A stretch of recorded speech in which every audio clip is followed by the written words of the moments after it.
지난 한 주간 잘 지내셨습니까? 우리가 어느 순간 이렇게 휴가가 이제 다 끝나가고 일상 삶으로 돌아오는 주간이 시작되었어요. 보통 그러면 새로운 다짐을 하시는 분들도 계시고, 좀 더 이런 삶을 보냈어야 되는데, 이런 시간을 보냈어야 되는데 라면서 후회하시는 분들도 계시곤 합니다. 하지만 모두 다 공통적인 것은 주님께서 우리로 하여금 삶의 현장에 들어오게 하시고 삶의 여러 가지 사건 가운데 저를 따라 고백하실까요? 하나님을 만나게 하십니다. 그렇습니다. 하나님을 만나게 하시는 줄 믿으시길 바랍니다. 네, 그렇습니다. 우리는 살아가면서 혼자 살아가는 것이 아니에요. 타인과의 상호작용 속에 우리는 살아가곤 합니다. 그러다 보면 많은 실수가 일어나기도 해요. 많은 오해가 일어나기도 한다라는 것이죠. 우리 스스로가 상처를 받기도 합니다. 또는 우리가 누군가에게 상처를 주기도 해요. 논쟁과 갈등이 있습니다. 그래서 그 논쟁과 갈등이 심화되어져서 처음 의도와는 달리, 좀 잘해보고자 했던 처음 계획과는 달리 관계가 악화 일로로 치닫기도 한다라는 것이죠. 이것은 자기 중심적인 사고로 말미암아 내가 누군가를 위한다고 하지만, 누군가를 이해한다고 하지만 실상은 나에게 맞추려고 하다 보니까 벌어지는 사건들이라는 거예요. 상호작용 가운데 소통의 부재가 있습니다. 그래서 오해와 억측이 난무하다 보니까 자꾸만 우리가 어떠한 관계가 악화일로로 겪는 그러한 경험을 하곤 한다는 것이죠. 이렇게 우리가 흔히 겪을 수 있는 삶 가운데, 사람과의 관계 가운데 갈등과 오해를 메우기 위해서는 우리는 과연 어떻게 해야 하는 것입니까? 우리 사회에는 세대 차이라는 것이 존재합니다. 세대 차이뿐입니까? 지역 감정도 존재해요. 남녀 갈등이 있습니다. 노사 갈등이 존재해요. 빈부격차는 말해 무엇하겠습니까? 그렇습니다. 수많은 오해와 갈등, 분열이 이 시대에, 이 사회에 끝도 없이 일어나고 있다는 것이죠. 만연해 있다는 거예요. 그런데 이러한 오해와 갈등은 우리 주 예수 그리스도께서 이 땅에 오심으로 말미암아 종결이 가능해졌음을 이 시간 반드시 믿으시길 바라겠습니다. 그렇습니다. 진실로 예수님만이 어둠과 절망이 가득한 이 세상 가운데 어떠한 희망을 찾아보기 힘들고 어떠한 소망을 찾아보기 힘든 바로 이 세상 가운데 유일한 소망이자 희망이 되어주신다는 거예요. 그런 여러분과 저, 그러한 믿음이 있는 우리들에게 하나님께서는 오늘 디모데전서 말씀을 주신다는 것이죠. 자, 지금 사도 바울은 오늘 이 디모데전서 말씀 가운데 투기와 분쟁, 비방과 악한 생각이 같은 그런 것들이, 다툼이 일어나는 이유를 우리에게 말해주고 있다는 거예요. 왜 그러한 오해와 갈등이 야기되는지를 말하고 있다는 것이죠. 그래서 우리에게 메울 수 없을 것만 같은 오해와 갈등을 해결하기 위해서는 이 세상의 모든 분쟁과 갈등에 있어서 근본적인 원인이 있다, 근본적인 결과가 있다라고 말씀하고 계시다라는 것이죠. 그래서 우리네 삶 속에 어떠한 오해가 생기든지 어떠한 갈등이 있든지 간에 주님의 사랑과 주님의 그 거룩한 진리의 말씀으로 가득 메울 수 있는 여러분과 제가 되어야 된다고 지금 말씀하고 계시다라는 것입니다. 먼저 오늘 본문 말씀인 디모데전서, 이 디모데전서는 과연 어떠한 어떠한 서신서입니까? 바로 목회자들을 위한 서신서가 디모데전서예요. 정확히는 사도 바울이 목회자 디모데를 가르치기 위한 목회서신이 디모데전서라는 거죠. 그런데 이 안에 비단 목회자뿐만이 아니라 우리 인생들이 겪는 오해와 갈등의 참된 해결책이 들어있다는 거예요.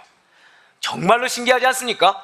목회자를 위한 서신서예요. 그런데 우리네 인생 가운데 겪을 수 있는 오해와 갈등의 해결책이 이 책 가운데 있다니요.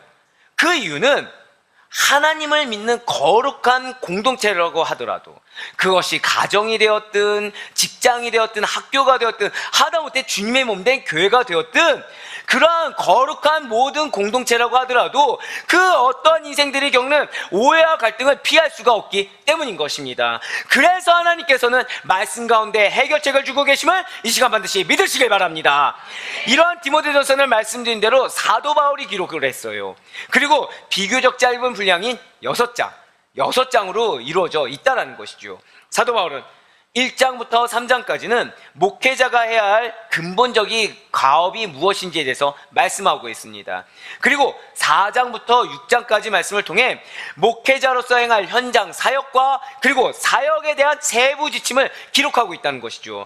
그 가운데 오늘 본문 말씀은 부패한 거짓 교사들의 실상을 지적하고 있다는 거예요. 자, 목회자로서 행할 사역과 그리고 사역에 대한 세부 지침을 기록한 바로 그러한 장에서 지금 오늘 말씀은 무엇을 기록하고 있다고요? 절 따라 고백하실게요.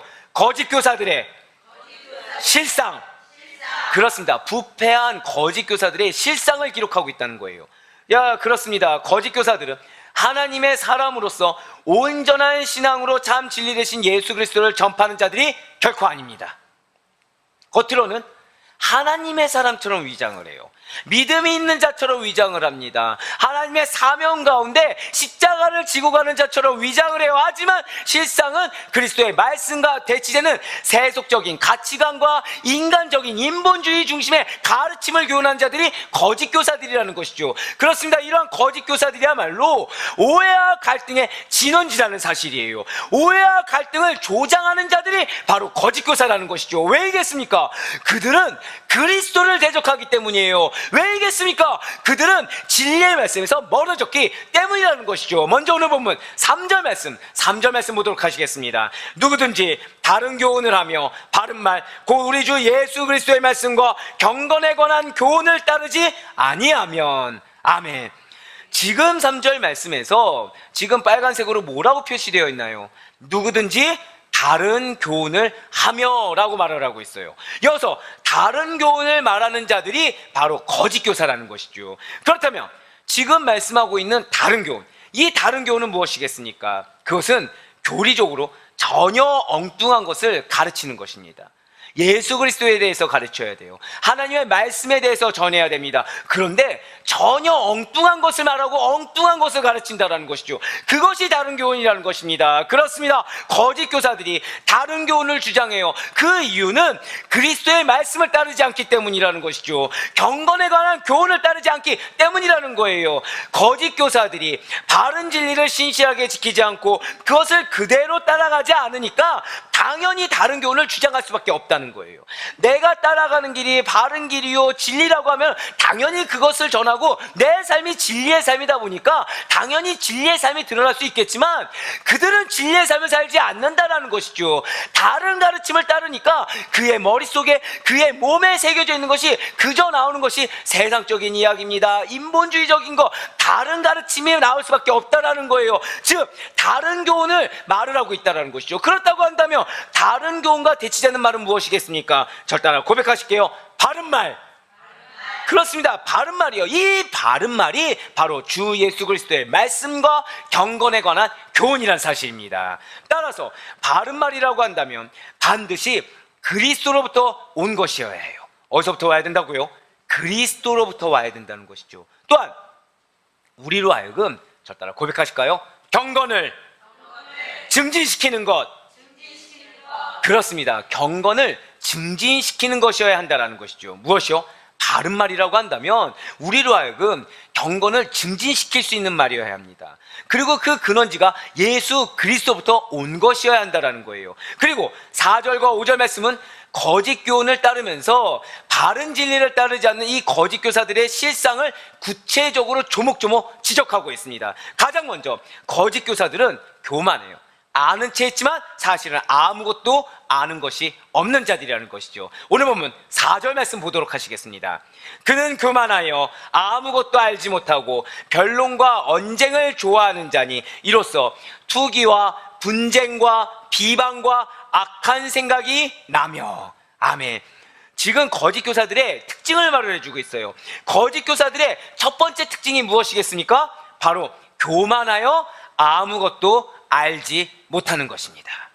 거짓 교사들의 첫 번째 특징이 무엇이라고요? 교만하다는 거예요. 아무것도 알지 못한다는 것이죠. 그리스도의 말씀과 경건에 관한 교훈에 뿌리 박히지 않으면 나 자신이 자각하지도 못하는 사이에 갈피를 못 잡게 됩니다. 스스로 갈피를 못 잡다 보니 어리석음에 스스로 빠져버린다는 거예요. 건전하고 올바른 교훈에서 이탈하게 되면 그들 자신의 교만으로 인해서 인정하지 않아요. 문제가 있다는 걸 인정하지 않아요. 하나님 앞에서 낮아지는 것을 자처하지 않아요. 그러다 보니 내가 지금 틀렸다는 것을 틀렸다고 인정하지 않다 보니까 그들 자신의 그러한 교만으로 인해서 영적인 눈이 어두워지게 된다는 것이죠. 영적인 눈이 닫혀버린다는 것입니다. 그래서 진리를 모르는 교만한 바보나 잘난 체 할 것이 없는데 잘난 체하는 천치가 될 수밖에 없다는 거예요. 4절에 나타난 거짓 교사의 또 다른 두 번째 특징은 변론을 좋아합니다. 언쟁을 좋아한다는 거예요. 그렇습니다. 거짓 교사들은 교만의 올무를 뒤집어 쓴 자들입니다. 영적인 눈이 가려졌다고 말씀드렸어요. 그러다 보니 진리에 관해서는 아무것도 알지 못하는 영적인 무지에 빠져있는 자들이 거짓 교사라는 것이죠. 그러나 그들은 스스로 그것을 인정하지 않습니다.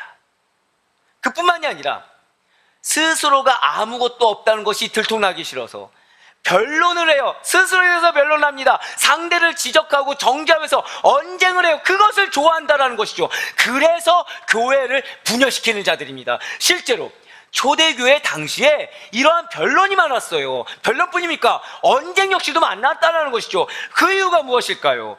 당시의 유대교 교리는 이미 조직화되었습니다.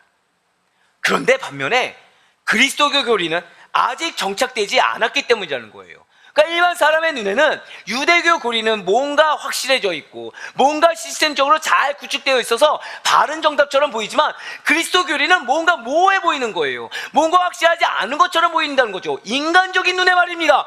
그러다 보니까 유대교에서 개종한 자들 사이에 유대교의 가르침과 상충되는 문제에 대해서 격렬하게 변론해요. 격렬하게 분쟁을 일으켰다는 것이죠. 특히 여기서 끝나지 않습니다.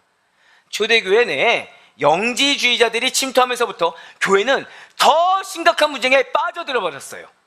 유익이 없는 변론을 위한 변론, 단지 어떠한 유익도 없는데 상대방의 주장을 이기기 위해서, 상대방의 논리를 이기기 위해서 공허한 언쟁에 휘말려 버렸다는 것이죠. 4절 후반부에는 바로 이러한 변론과 이러한 언쟁으로부터 일어나는 결과가 나열되어 있습니다. 무엇입니까? 총 4가지입니다. 바로 투기와 분쟁과 비방과 악한 생각이에요. 지금 빨간색으로 뭐라 되어 있죠? 투기와 분쟁과 비방과 악한 생각이 나며. 그렇습니다. 첫 번째가 바로 투기입니다. 투기는 이 변론과 언쟁에서 패배한 자가 가지는 시기의 마음이에요. 질투의 감정입니다. 두 번째는 분쟁이에요. 논쟁에서 패배한 자가 패배를 인정하지 않는 거죠. 패배를 인정하지 않는 데서 일어나는 심한 불화나 언어를 사용한 다툼, 여기서 더 심해지면 폭력적인 행동을까지 나타나게 된다는 거예요. 세 번째는 비방입니다. 논쟁하는 상대방에게는 그 상대방을 인정하지 않다 보니까 나오는 악의적이고 경멸적인 말과 중상모략이에요. 있지도 않은 말로 공격을 한다는 것이죠. 마지막 4번째는 무엇입니까? 악한 생각입니다. 논쟁하는 상대방의 취하는 일거수일투족에 대해서 갖고 있는 비열한 의심인 것입니다. 사랑하는 우리 아대포유교 성도 여러분들, 혹시 여러분들께서는 마음 가운데 지금 여기 나와 있는 이 4가지 시기와 질투의 감정이 일어나십니까? 혹시 심한 불화와 언어폭력, 하다못해 육체적인 폭력에까지 시달리고 있지는 않으십니까? 아니면 중상모략과 경멸의 말들을 내가 지금 너무나도 억울하고 서러워서 직성에 풀리지 않아서 인정이 안 돼서 쏟아내고자 하는 욕구에 시달리십니까?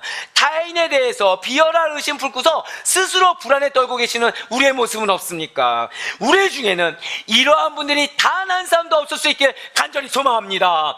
하지만 혹시라도 우리가 연약하다 보니 무엇이 무엇인지 분별하지 못할 때도 있다 보니 이러한 마음이 품어지시거나 변론과 언쟁을 실제로 행하게 된다고 한다면 그 결과는 시기와 질투, 다툼과 폭력, 경멸의 말과 중상모략, 비열한 의심이라는 사실을 기억하시길 바라요. 하나님께서 그러한 결과를 가지고 우리들을 싫어하시고 그러한 결과에 대한 책임을 반드시 물으신다는 사실을 잊지 않을 수 있는 여러분과 제가 되길 간절히 소망합니다. 이어서 5절 말씀을 보도록 하실게요. 5절 말씀입니다. 마음이 부패하여지고 진리를 잃어버려 경건을 이익의 방도로 생각하는 자들의 다툼이 일어나느니라. 아멘. 바로 이 5절 말씀이 어떠한 자들이 변론을 일으키는지, 어떠한 자들이 다툼을 일으킨지를 알려주고 있어요. 분명 4절 말씀을 통해서 변론과 다툼을 일으키는 자들이 어떠한 자들이라겠습니까? 바로 거짓 교사라고 밝히고 있었어요. 그리고 그들이 바로 절단을 고백하실까요? 마음이 부패한 자. 그렇습니다. 이 거짓 교사가 바로 마음이 부패한 자라는 거예요. 그들이 바로 마음이 부패한 자인데 자신도 알지 못하는 사이에 어느 순간 자연스럽게 부패해졌다는 거죠. 거짓 교사 중에 내가 부패해지고 싶습니다 라고 자처했던 사람은 없다라는 거예요. 자신도 알게 모르게 점점 부패해진 것입니다. 그러다가 그 부패가 그렇게 계속 진행되게 돼서 일말의 여지조차 남지 않은 완전 부패 상태에 이르게 되었음을 지금 나타내주고 있다는 것이죠.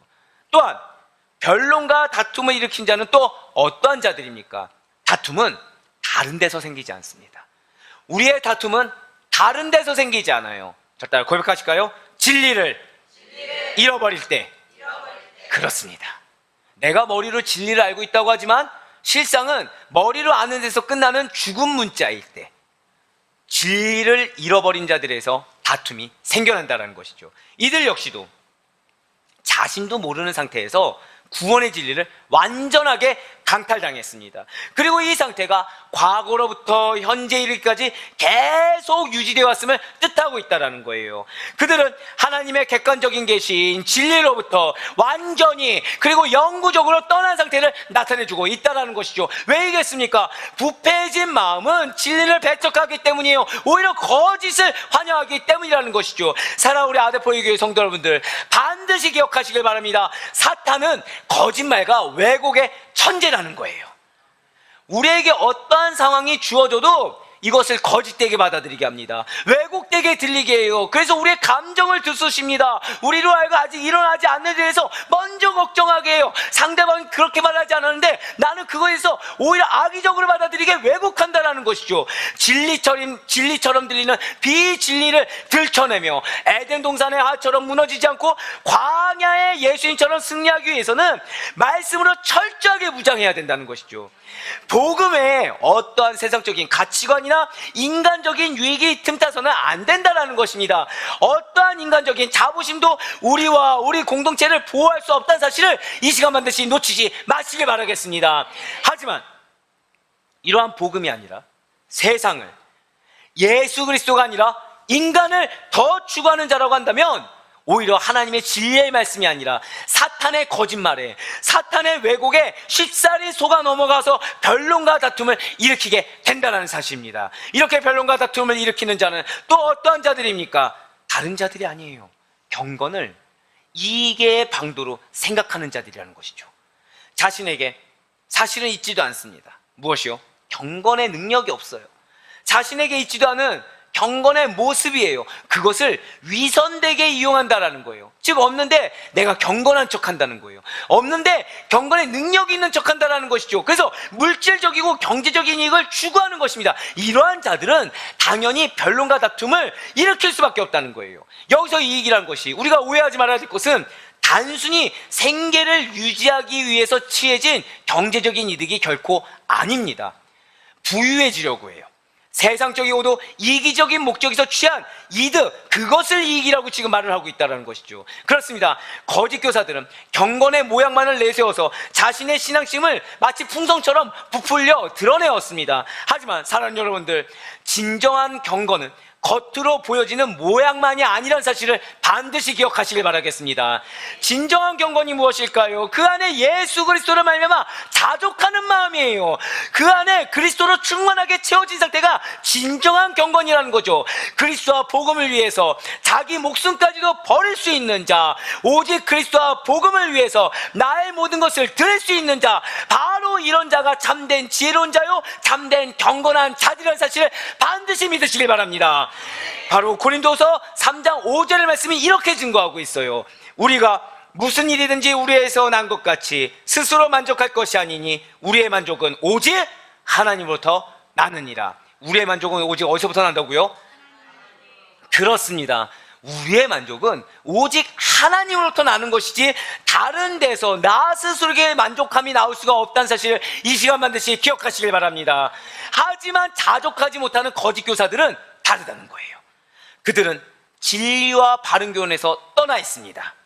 그들은 그리스도께로부터 온 것을 배격하고 세상 속의 허탄한 이야기, 세상 속의 거짓을 전하는 자들이에요. 그러니 말씀을 증거해야 되는데 경험을 증거합니다. 말씀을 증거해야 되는데 오히려 세상적인 유익한 것들을 증거합니다. 이런 방법이 좋아, 이렇게 해야 돼. 하지만 그것이 무엇이라고요? 거짓 교사들의 행태랑 동일하다는 것이죠. 오늘날 이 세상이 이러하다는 거예요.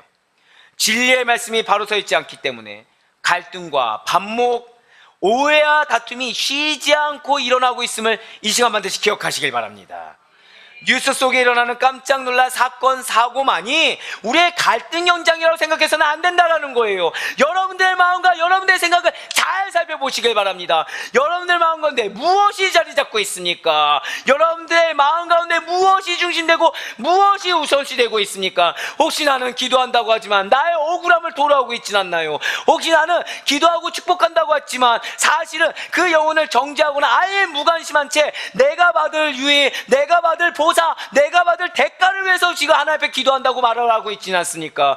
하지만 우리는 그래서는 안 됩니다. 우리는 거짓 교사들과는 달라야 된다는 거예요. 우리 삶에 바른 증거가 되시는, 절대로 고백하실게요, 진리의 말씀. 그렇습니다. 우리의 삶에 바른 증거가 되는 것은 오직 진리의 말씀이에요. 그런데 그것을 거부하고 경건의 모양만으로 가식의 가면을 쓰고 살아가는 자들이 결코 안 된다는 것이죠. 예수 그리스도를 따르지 않았던 자들, 거짓 교사들의 결말은 다른 것이 아니에요. 멸망입니다. 멸망이에요. 무엇으로 멸망을 만들었을까요? 오해로 만듭니다. 갈등의 비전에 멸망이라는 거예요. 그렇습니다. 진리를 잃어버린 자들은 구원의 진리에서 아주 멀리 떠나가서 어떠한 분별력도 없는 상태로 다툼과 분쟁 속에서 죽어간다는 것이죠. 그래서 사도 바울이 우리에게 이렇게 권면하는 것이 아니겠습니까? 디도서 3장 9절의 말씀입니다. 그러나 어리석은 변론과 족보 이야기와 분쟁과 율법에 대한 다툼은 피하라. 이것은 무익한 것이요 헛된 것이니라. 아멘. 사랑하는 우리 아대포의 교회 모든 성도 여러분들, 마음이 부패한 상태로 하나님을 계속 거부한다면, 그런데 정작 내가 하나님을 거부하고 있는지조차 분별조차 안 되고 있다고 한다면 우리는 매일의 삶이 싸움이고 시기이며 의심이자 지옥 그 자체가 된다는 사실을 반드시 기억하시길 바라요. 나는 아니라고 하여도 우리의 삶의 영역에 하나님이 아닌 내가, 세상이 주인 되는 것이 있다고 한다면 그것이 바로 하나님을 거부하는 영역이요, 그것을 통하여 우리 삶에 사탄이 왜곡하여 오해하게 만든다는 사실, 그 오해로 말미암아 분열하게 하고 그 오해로 말미암아 다투게 하여 우리를 알고 멸망의 길로 치닫게 한다는 사실을 반드시 이 시간 잊지 마시길 바라겠습니다. 분쟁과 갈등을 조장하는 유혹의 소리에 넘어가서 우리로 하여금 나는 정답을 향해 가는 줄 알았어요, 그렇지만 후회로 점철된 멸망과 실패로 가득 차게 만든다는 사실을 반드시 기억하시길 바라요. 그러니 우리 안에 거짓 교사와 같은 악한 죄악을 발견하시길 바랍니다. 그리고 그것을 인정하시길 바라요. 그것이 문제의 전부이자 다른 사람 때문에 문제가 생긴 것도 아니요, 환경 때문에 문제가 생긴 것이 아니라 내 안에 있는 악한 죄악이 문제의 전부이자 나의 죄성임을 고백하시고 뿌리 뽑아 내시길 바라겠습니다. 그리고 비워진 그 자리에 오직 예수 그리스도의 것으로만 가득 채우시길 바라요.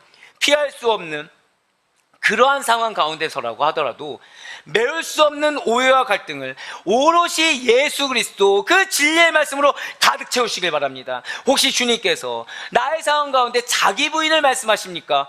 하세요. 혹시 내가 잘못한 것이 없는데 회개를 말씀하고 계십니까? 하세요. 내가 피해를 맛보고 있는데 나로 하여금 용납하고 사랑하러 하십니까? 하세요. 그것이 바로 예수 그리스도로 채우는 것입니다. 내 생각과 다르다고 하더라도 하나님이 말씀하신 것에 아멘으로 순종하는 것, 그것이 바로 예수 그리스도로 채우는 가장 합당하고 옳은 길이라는 사실을 기억하시기 바랍니다. 그리하여 그분의 말씀 속에서 어떠한 분쟁과 시기, 다툼, 어떠한 오해와 갈등조차도 전부 다 잠재울 수 있다는 사실을 경험하시길 바라요. 사랑하는 성도 여러분들, 진실로 예수님만이 정답입니다. 진실로 복음만이 정답이에요. 그분의 말씀 가운데 어떠한 오해와 갈등을 메우고도 남을 흘러넘치는 사랑과 은혜가 예비되어 있음을 믿으시길 바랍니다. 그러니 바로 끊었기는 답답하더라도, 괴롭더라도, 원망스럽더라도, 억울하더라도, 속상하더라도 오직 예수 그리스도 안에서만이 정답이 있다는 믿음으로 그분의 말씀 가운데만 거하셔서 예수 그리스도만이 전부인 삶을 살아가시는 우리 모든 아들포유교회 성도님들 삶 가운데 주님의 해결하심과 주님의 응답하심, 주님의 채워주심을 충만하게 경험할 수 있는 축복된 한 주간의 삶이 될 수 있기를 주님의 이름으로 간절히 축원합니다.